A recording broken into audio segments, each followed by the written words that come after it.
come to the stage.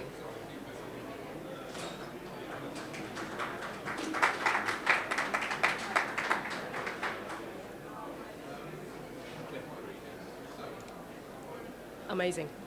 Hello, everybody. So my name is Lora, and I'm a senior lighting designer with BDP. Today, I'm going to talk to you a little bit about my project, the UCL Student Centre.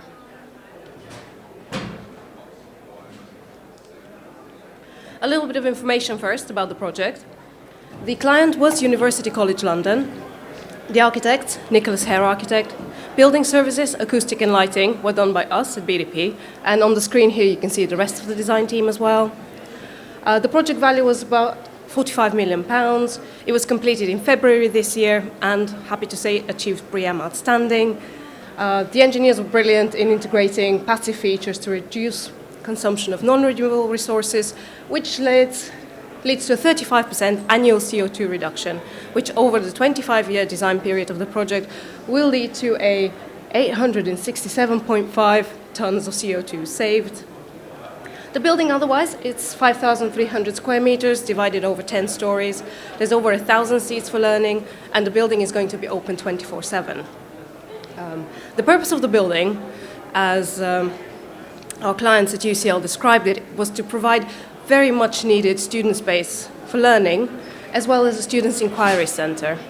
What they wanted was for the spaces to vary in size and in character, everything from individual study to group rooms to more lively social spaces. To give you a little bit of context, the UCL Student Centre, as represented by the red dot on the plan, sits on Gordon Street in Bloomsbury in the heart of London. On one side of the street, we have the traditional Georgian Square of Gordon Square, as well as a row of Georgian terraces, all Grade 2 listed. On the other side, we have the modern half of the street with the Bloomsbury Theatre built in the 60s, as well as some university buildings also from the same period, and also the new Bartlett School of Architecture, which was done by Hawkins Brown only a few years ago. If we zoom in further, you can see that the building is positioned very closely to the Japanese garden, so-called, and it's wrapped inside, on one side, by the Bernard Katz building, and then on the front and to the right, the main Wilkins building, which is Grade 1 listed. All this is the heart of the campus at UCL. This section here tells you a little bit more about the building, and it also describes one of the main challenges the architects had to face, which was to consolidate all the levels. As it happens, the Japanese garden and the main cloister level of the Wilkins building sits about 2.5 meters further up from the Gordon Street level, whilst the Bernard Katz entrance and the Wilkins refectory entrance are about 1.5 meters below street level. So Nicholas Hare Architects built this beautiful staircase which leads from street level onto a mezzanine that directs you into the Japanese garden, straight through the cloisters, and you're in the heart of campus. Or you can go down the staircase and onto the refectory route, which leads you to the refectory and Bernard Katz building. The section also describes the building very well. You can see we have 2 basement levels and 5 stories of open plan learning above ground level. Now, the side that faces the Japanese garden is more lively social study places, whilst the side facing Gordon Street is more quiet, concentrated study. And in the middle, it's all connected by a daylit atrium. These are a few visuals from Nicholas Hare Architects. The building as seen from the Japanese garden to the left, and to the right, the building seen from Gordon Street. And a few images they had from the interior. The architects pictured an open building with a lot of warm materials, timber, warm stone, bricks. They wanted to use a variety of different types of furniture to create the learning zones. And up on the 4th floor, they also created a beautiful sawtooth roof, which lets in a lot of daylight. So what were the important principles for the lighting of this building? Here on this slide, I'm going to try and explain to you the main things that we worked towards. So sustainability was a very big part of this project, which led us very early on in the design process to decide that this was going to be a task-based approach. Having lights closer to the task would allow us also the flexibility that was needed, because UCL, again, as part of their brief, had said that they want the building to be future-proofed, i.e. in the future they wanted both partitions and furniture to be able to be moved. Also for us as lighting designers, it was very important to have a balance of color temperature, which balances with the color of the materials in the building, with the direction that the light is coming from, as well as balance the daylight ingress, which was plentiful. A couple of projects which were very inspirational at the time that we were doing the design were two BDP projects, the Enterprise Centre for University of East Anglia, where the lighting is very seamlessly integrated into the fabric of the building, becomes almost invisible. And as you can see from the top right picture, all the offices are lit entirely by floor standing lights, which create pools of light on the desks, and then it drops off. And throughout the whole building, light is only strictly where it's needed. For the exterior, our inspiration was the Wilkins Terrace, which is the twin space to the Japanese garden, and it sits exactly on the other side of the Wilkins building. Here the principles for the exterior lighting were light coming from the vertical surfaces and light integrated into the changes of level and fixed furniture. This allowed us to create a very open space, not cluttered by bollards or lighting columns, but just having enough illumination for a pleasant nighttime environment. With this slide, I just wanted to share with you the myriads of ideas we were trying to connect when we were doing the design process. It was a very, very open brief, which was a challenge. This building could be everything and anything. And also, it was difficult and interesting to try and balance the demands of energy efficiency and sustainability with the demands of having flexibility of the furniture. And also, as it's effectively 7 stories of just learning spaces, we were really keen that the light should try and help create different atmospheres in different parts of the building to give students a bit of variety. And externally, as I mentioned, we really wanted to utilize the Wilkins Terrace approach with integrating light into the steps, into the planters, and then letting the building glow out like a welcoming lantern. I'm happy to say that I think we achieved our vision. From now on, I'll show you pictures of the completed project. And here you can see the building as seen from the Japanese garden. And indeed, we did all integrated lighting, a few spots in the planters, and then the building just glows out and welcomes you. This is the building as seen from Gordon Street, where the only facade illumination is just 4 narrow beam grazers to the main mullions. That's it. We kept it simple. This photograph is from the main entrance, and in many ways it epitomizes all the principles that I was trying to describe to you earlier.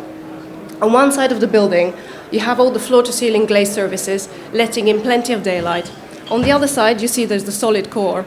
So we made sure that all the solid surfaces were glazed with light, so you had the balance of plenty of vertical light on artificial light from one side, plenty of vertical light from the windows on the other, so hopefully to create a balanced environment. Also, all the uplighting is 4,000 Kelvin, nice, white, crisp, to try and complement the cool tone of the concrete, whilst all the lighting directed downwards is 3,000 Kelvin or less.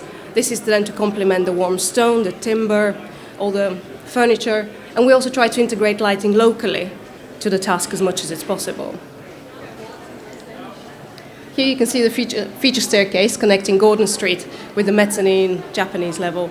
Here the light is on all the time as means of orientation to lead the visitor on from the street through the mezzanine level onto the Japanese garden and into the main UCL building, because this is a main thoroughfare for the whole campus.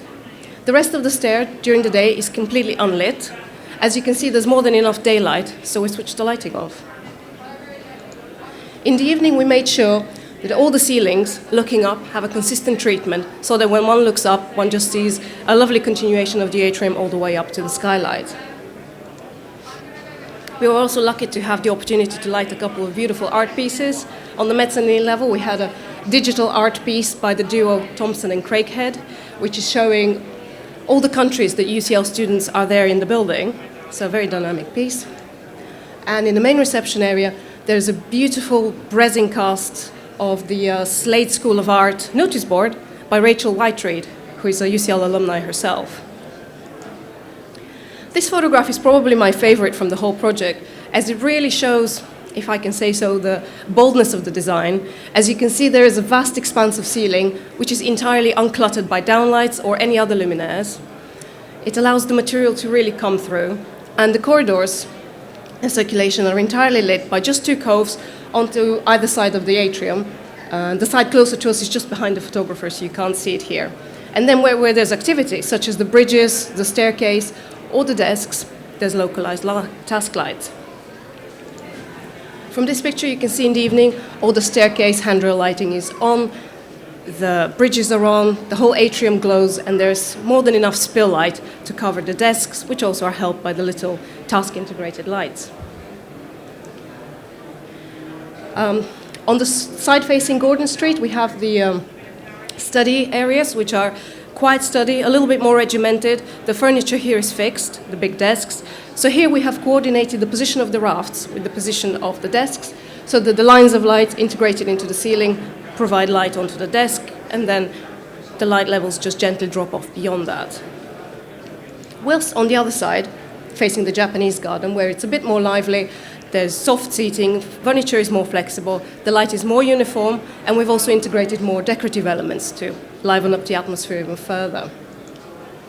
And the third floor, there's a student cafe, which is almost entirely lit by track and spot, again allowing the light to follow the furniture layout as it shifts. Whilst down in the basements, which are unfortunately entirely light-locked, we have tried to utilize uplighting as much as possible where the ceiling height allowed it. And also, we have absolutely made sure that every vertical surface is grazed with light, so that when one looks up, the horizon line always has a bright level to look at, rather than any gloomy corners.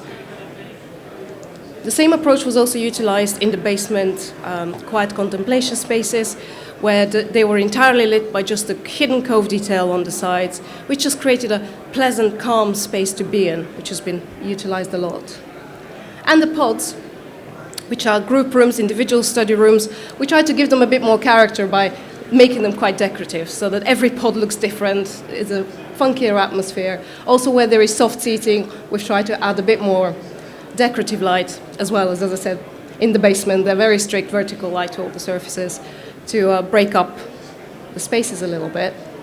And here you can see a picture of the pod. The students have moved in, and they are refusing to budge out. We were told by the client that on the day in February that the student center opened, there was a stampede of kids trying to get in, and they've stayed in. The client has reported that already the building is at 75% occupancy, which is fantastic.